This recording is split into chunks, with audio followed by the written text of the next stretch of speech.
complicado después. Ahí está, ahora sí. Ahora sí.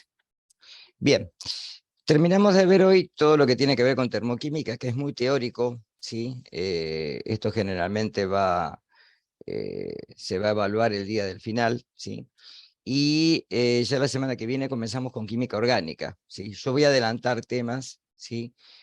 Justamente para que puedan tener material después para poder resolver los 2 seminarios que quedan, que son los de química orgánica, y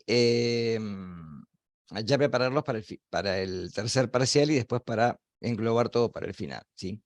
Yo igual recomiendo siempre para el final que se tomen su tiempo, porque generalmente la materia tiene, a pesar de que no tiene ejercicios en el final, todo el bagaje teórico es bastante largo, ¿sí? Para poder resumirlo después el día del final. Bien, comenzamos.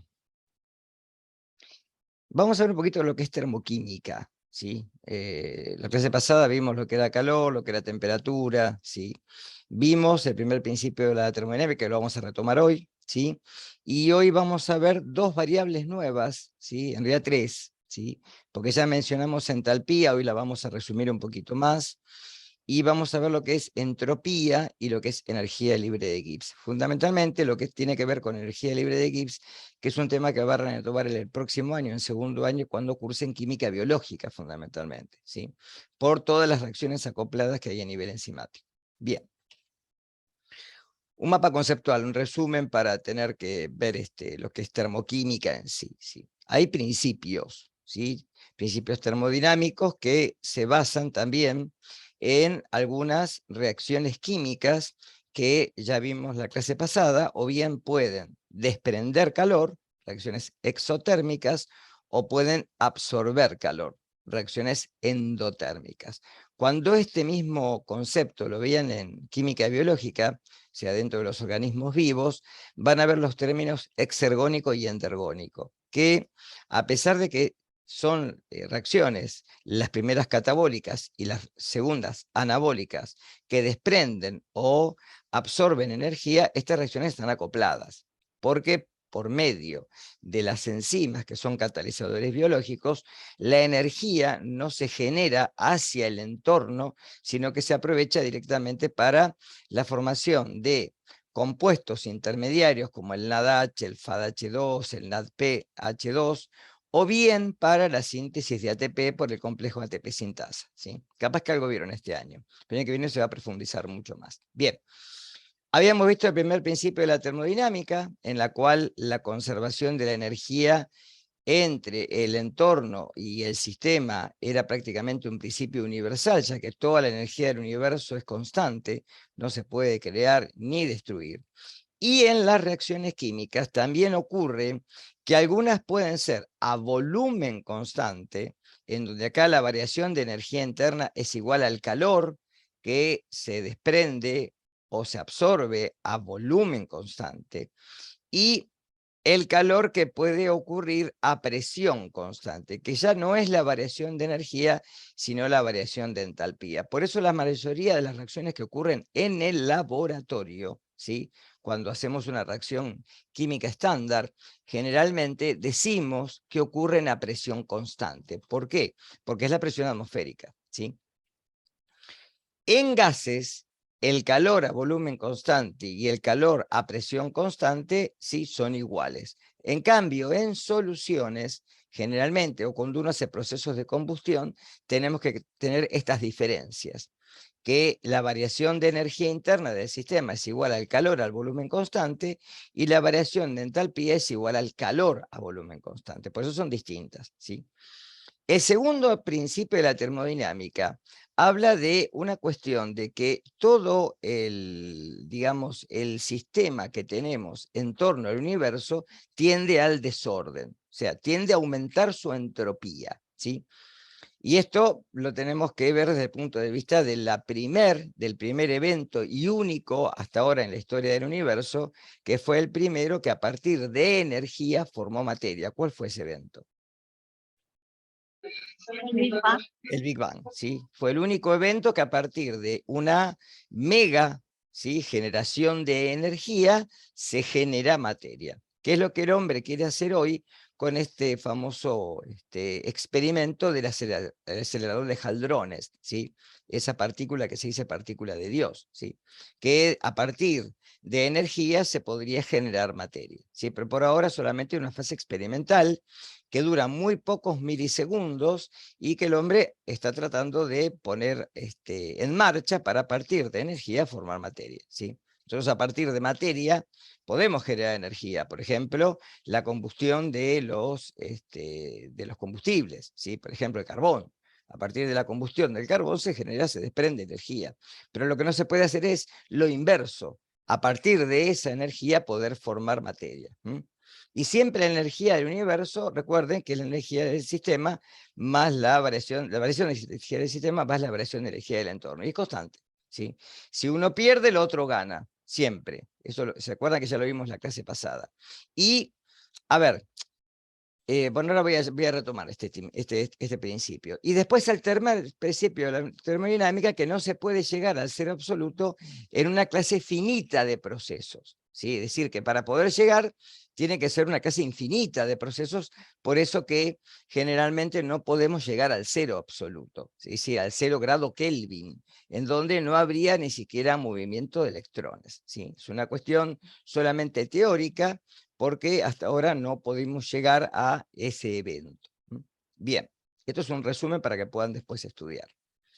Ahora, dependiendo del primer principio, que es el de conservación de la energía, ¿sí? Si nosotros definimos la energía interna como toda la suma de las energías que puede tener un cuerpo, es una función de estado. Aclaro, ¿qué quiere decir que sea función de estado? Que no depende del camino recorrido, solamente depende de los estados finales e iniciales. Ejemplo, si yo tengo un recipiente con agua y lo pongo a calentar para tomar mate, ¿sí? Y supongamos que me descuide y el agua hirvió. ¿A qué temperatura es el punto de ebullición del agua a nivel del mar? Ya lo vimos, 100 grados centígrados. Bien, ¿a qué temperatura generalmente tomamos mate? Para que no se nos queme la yerba. 80. Más o menos unos 80 grados centígrados. Quiere decir que yo la tendría que dejar enfriar, ¿sí? Entonces, la temperatura inicial, supónganse que fue 20 grados centígrados, temperatura ambiente, ¿sí? El ambiente calefaccionado, 20 grados centígrados. La llevo a 100, pero después la tengo que dejar enfriar a 80. Es decir, la variación de temperatura finales e iniciales, ¿cuáles fueron? 80 final y 20 inicial. Pero el calor que involucré fue mayor, porque lo llevé a 100. Entonces el calor no es una función de estado. No depende del estado final inicial, porque el camino recorrido fue distinto. ¿Está claro? Entonces calor y trabajo, que son justamente los dos parámetros que sumamos para calcular la energía interna de un sistema, no son funciones de estado. Muy importante, pregunta de final, por ejemplo, ¿sí? Pero sí la variación de energía interna. Esa sí es una función de estado, porque depende solamente de la energía final y la energía inicial. Por eso se calcula como un delta, ¿sí? Entonces, ahí se los puse. Si consideramos el intercambio en forma de calor y de trabajo anunciado, es un proceso químico de variación de energía. Y es igual al calor absorbido, ¿sí? Por el sistema más el trabajo realizado por o sobre el sistema, ¿sí? Recuerden que hay un criterio de signos, que yo lo expliqué ya. Todo lo que entra al sistema se considera positivo y todo lo que sale del sistema se considera negativo. Por eso usamos delta E y no delta U. Aplicaciones del primer principio, y acá entra el término entalpía, ¿sí? Que recuerde que la entalpía es ese flujo en forma de calor que se puede transmitir entre dos objetos cuando están a distinta temperatura, ¿sí? Y en los procesos en los que intervienen gases y el sistema realiza un trabajo, por ejemplo, si tenemos un cilindro y lo dejamos que expanda, ¿sí? Es decir, sobre la horizontal, podemos tomar a la variación de energía interna como el calor y como que el sistema lo hace sobre el entorno, menos el producto de la presión por el volumen. Esto lo aclaré en la clase pasada de dónde sale ese término, revísenlo, ¿sí? Porque esto sale de que la presión es fuerza sobre área y el trabajo es fuerza por distancia. Si despejo la fuerza y lo pongo dentro de esa fórmula, me queda directamente que el trabajo de expansión de un gas es igual a la presión por el cambio de área por volumen, área por distancia. Área por distancia es volumen. Entonces, la expansión de un gas, como es negativa, porque va hacia el entorno desde el sistema, pierde energía, ¿sí? Es igual al calor menos el producto de la presión por la variación de volumen, ¿sí? En los procesos que ocurren a volumen constante, ¿sí? Es decir, donde no cambia el volumen, ¿sí? De lo que estoy haciendo, por ejemplo, en reacciones químicas donde no se desprenden gases, entonces no hay cambio de volumen, ¿sí? Nosotros vamos a tener que el volumen inicial y el final son iguales. Si los resto, ¿cuánto me da? 0. Con lo cual, el trabajo es igual a 0 y la variación de energía va a ser igual al calor a volumen constante, ¿sí?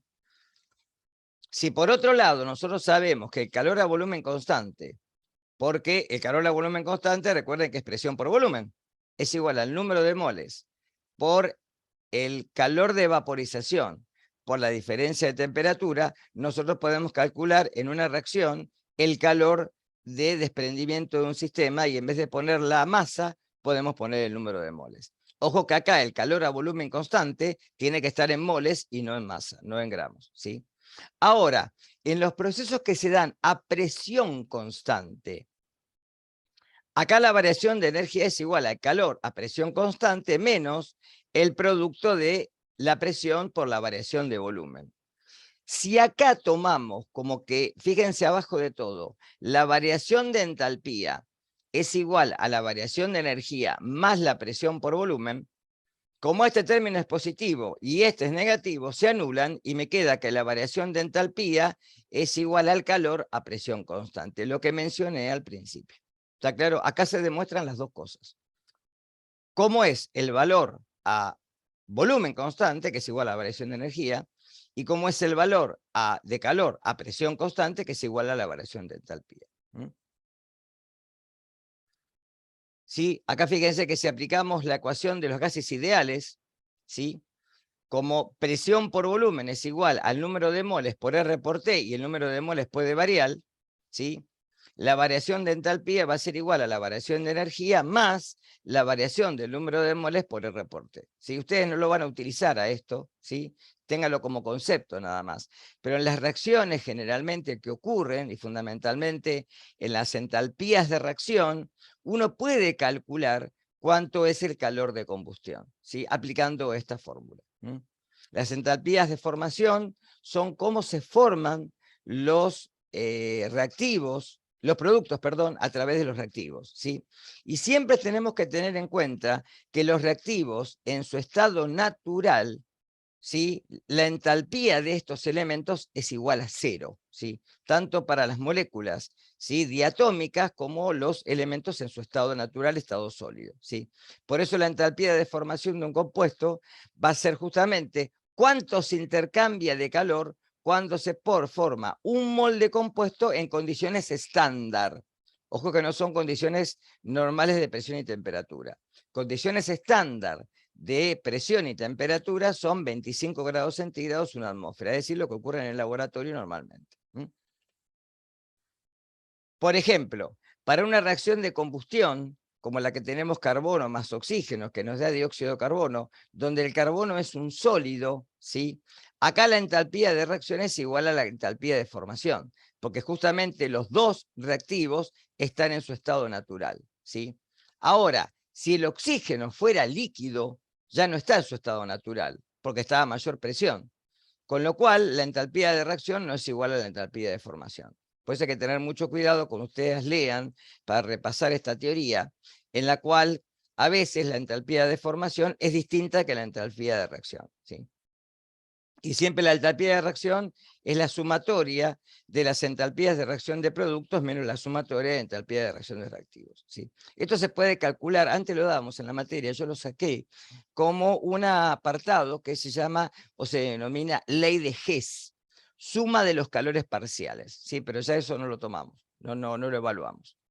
Bien, en las siguientes reacciones, fíjense que cuando tengo carbono más oxígeno, que me da dióxido, ¿sí? O carbono más oxígeno líquido, que también me da dióxido, las entalpías de reacción como ecuaciones son distintas. Y fíjense que también cuando lo hago con la formación de agua en estado líquido o estado gaseoso, la variación de la entalpía es distinta.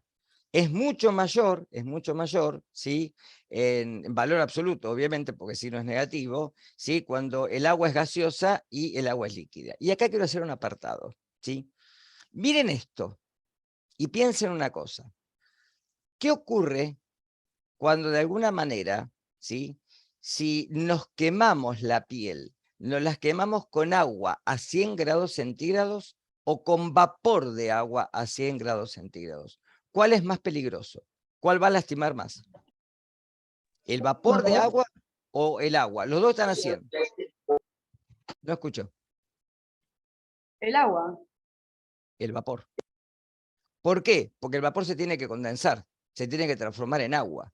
Y fíjese que acá la entalpía de reacción, ¿sí? Es mucho menor en el agua líquida que en el vapor. ¿Está claro? Es decir, que va a absorber mucha más energía cuando se condense. ¿Quedó claro esto? ¿Sí? De ahí que se pueden calcular los diagramas entálpicos de esta manera. Esto está todo tabulado, obviamente. Segundo principio de la termodinámica, entropía. ¿Qué quiere decir entropía? Desorden.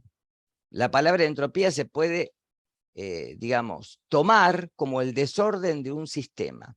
Pregunta, si tengo un mazo de cartas, ¿sí? Que lo saco del paquete o de la cajita donde viene, ¿sí? Y lo mezclo, ¿aumenta la entropía o disminuye? Aumenta. Aumenta. ¿Está claro?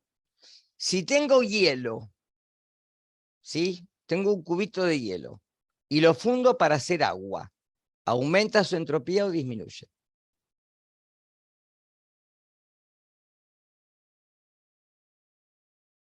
Y aumenta porque las partículas se desordenan. Las partículas se desordenan. Ahora se formó agua líquida. Y si el agua la transforma en vapor, ¿aumenta su entropía o disminuye? Aumenta también. Aumenta también, ¿de acuerdo? Siempre que pasamos y hacemos transiciones de fase, aumentamos entropía, ¿sí? O disminuimos, porque también podemos en forma inversa. El vapor lo podemos condensar y transformarlo en agua. Acá disminuimos la entropía. El agua la podemos transformar en hielo, poniéndolo en un congelador, en el freezer. Y ahí disminuimos la entropía. ¿Está claro? ¿Sí? Entonces, es una función de estado, depende solamente del estado final inicial, ¿sí? Se mide en unidades de joules sobre grados Kelvin, es decir, la fórmula que yo no se las puse, pero la variación de entalpía es igual al calor sobre la temperatura. Los cuerpos muy desordenados con partículas muy móviles tienen una elevada entropía, por ejemplo, un gas, ¿sí? La entropía del universo aumenta, acá se los puse, cuando paso del estado líquido y el gaseoso, ¿sí? Y la sustancia generalmente cristalino tiene entropía cero, ya que el desorden de las partículas es nulo. Por eso generalmente se puede definir un segundo principio. En los procesos que son reversibles, la entropía del universo se mantiene constante. Y en los procesos irreversibles, la entropía aumenta. Porque generalmente en los procesos que son reversibles, ¿sí? Generalmente intervienen ¿sí? Constantes, donde la entropía del universo se va a mantener constante, porque le tengo que someter algo para que justamente la entropía se mantenga constante. Los seres biológicos somos un ejemplo de esto.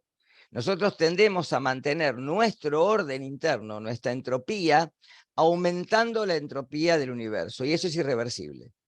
Y lo vemos como lo que estamos haciendo con el planeta, chicos. Es muy sencillo eso.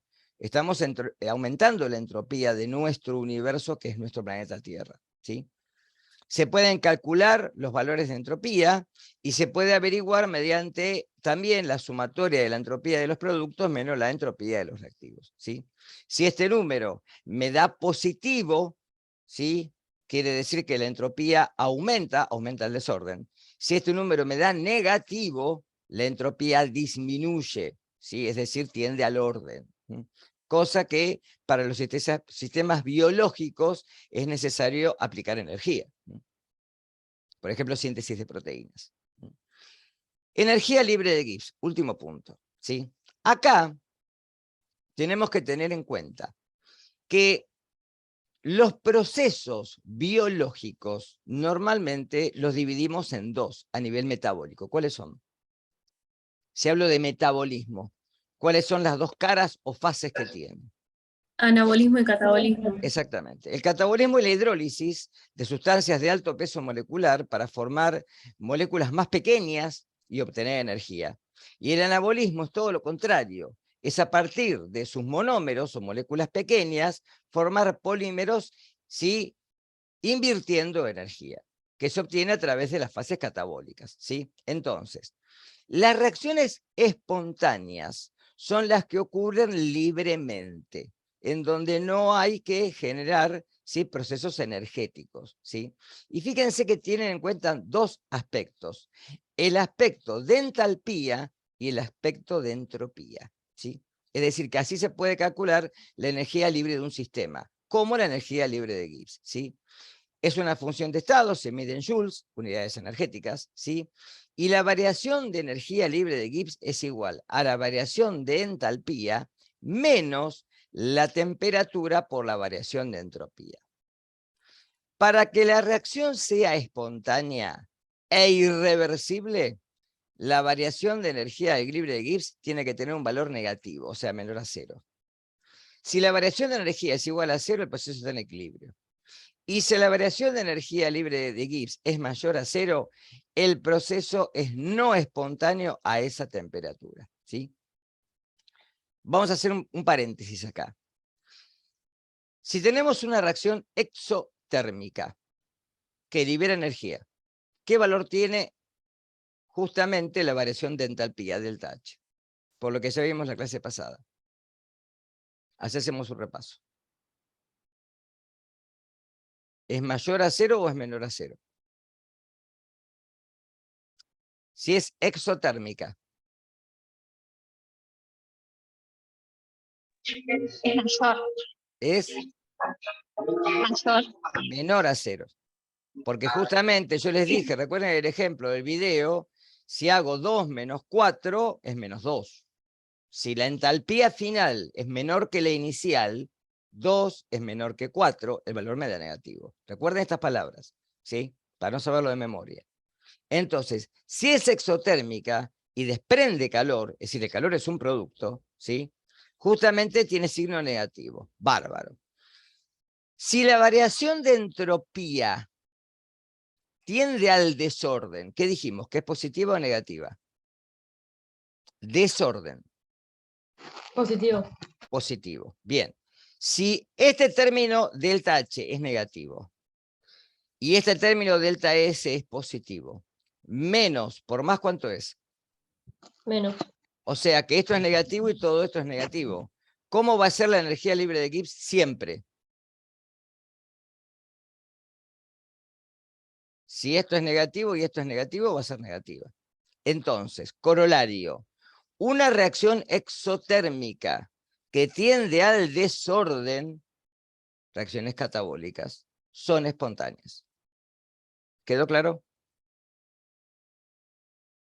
¿Seguro? Bien. Vamos al revés ahora. Vamos a suponer que la reacción es endotérmica, es decir, absorbe calor. Es decir, que la energía final es mayor que la inicial. 4 menos 2. ¿El valor me da? Si es endotérmica, positivo. Bárbaro. Entonces, si la variación de entalpía es endotérmica, es decir, negativa, positiva, perdón, y la variación de entropía tiende al orden, no al desorden. ¿Tiene un valor cuánto? Negativo. Negativo. Menos por menos, Más. si esto es más y esto es más, todo es positivo. Es decir, corolario, una reacción endotérmica que tiende al orden es no espontánea. ¿Está claro? Por eso delta G es mayor a 0. Reacciones anabólicas. Síntesis de proteínas, síntesis de glucógeno, síntesis de ácidos grasos. Hay que invertir energía. ¿Se entendió esto? ¿Sí? Después me queda lo otro. ¿Sí? ¿Qué pasa si delta H, o sea, la variación de entalpía, es positiva? ¿Sí? Por ejemplo, es endotérmica, y delta S, o sea, esto tiende al desorden, o sea, lo al revés que vimos. Si tiende al desorden, ¿cuánto va a ser esto? Y queda más Positivo. menos. Va a ser positivo, o sea que todo el término va a ser negativo, ¿cuánto? A altas temperaturas. Acá depende de la temperatura, en los otros dos no, porque la temperatura siempre es mayor a 0, pero acá depende de la temperatura. Y al revés, cuando delta H es negativo y delta S, ¿sí? En este caso, tiende al desorden, es decir, al orden, perdón, es decir, también es negativo, ¿sí? Menos por menos más, va a depender también de la temperatura. Es decir, en los casos que no sean reacciones anabólicas o catabólicas, reacciones de gases, de líquidos, etcétera, van a depender de la temperatura. Por eso háganse una tablita después, ¿sí? Háganse por favor una tabla, ¿sí? Si no, yo después se las pongo, para que vean cuándo son positivos y cuándo son negativos. Bien, procesos espontáneos son aquellos que tienen, ¿sí? Su proceso sin influencia externa, por ejemplo, la expansión de un gas frente al vacío, la mezcla de dos gases inicialmente separados, eso lo vimos en gases, la disolución de un soluto, agua en sal, sal en agua, perdón, la igualación de temperaturas, la reacción de la lámina de zinc en ácido clorhídrico, que después tienen acá acá tienen un enlace de YouTube, a ver si lo puedo poner. No, no me lo muestra acá. No sé por qué, pero podemos poner así. Sodio.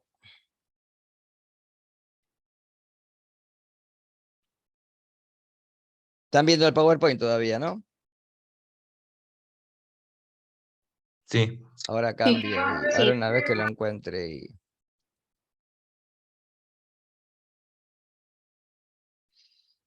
a ver esta, si se ve bien.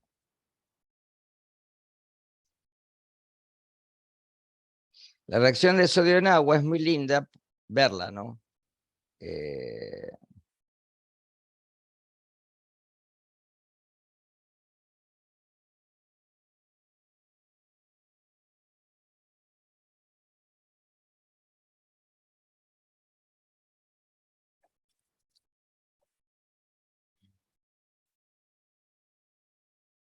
¿Se ve el video? Sí, sí. Se le está poniendo mucha agua para mi gusto. Fenolftaleína es un indicador de ácido base, que nos sirve, eso lo vimos en neutralización. Y ahí tienen un pedacito de sodio metálico bastante grande, que forma hidróxido de sodio e hidrógeno que se desprende.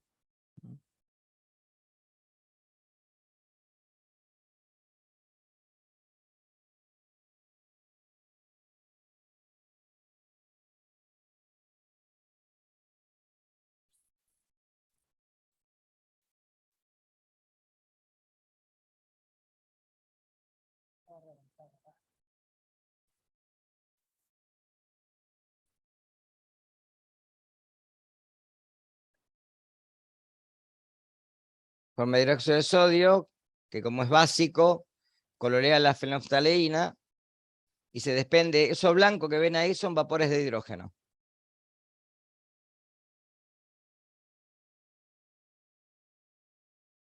Vamos a buscar otra. Ahí tienen la reacción. Hay una que es explosiva y se ve bastante bien. Pero no me acuerdo cuál era.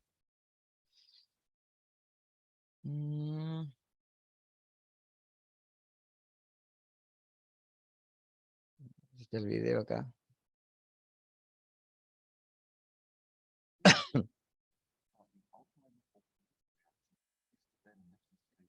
No sé por qué no me deja abrirla.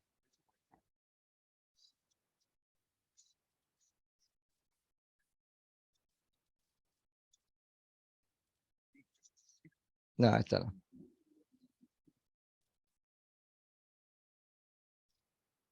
Bueno, fíjense el video del martes, que después lo voy a subir, que en ese sí se ve, en estos no. Se ve cómo explota el pedacito de sodio. No, en estos no. Bueno, no importa. ¿Sí? Fíjense en el martes, que en el martes se ve muy bien. ¿Sí? Se ve bien como el segundo video, cómo se hace la... Porque en realidad lo que se genera es hidrógeno. Hidrógeno con oxígeno forman agua. Y las chispas que se forman en la reacción hacen de que explote. ¿Sí? Y después, si no, yo les subo un video propio que tengo de otro canal, para que lo puedan ver. Dale, gracias. Bueno, no se olviden de poner el presente, por favor, ¿sí? Después tenemos que pasar a la lista de asistencia, ¿sí? Bueno, semana que viene comienzo con química orgánica, ¿sí? Así que esténse atentos para por lo menos tener los temas avanzados, ¿sí? Y bueno, para poder rendir después el tercer parcial, ¿sí? Bueno, nos vemos la semana que viene, ¿sí?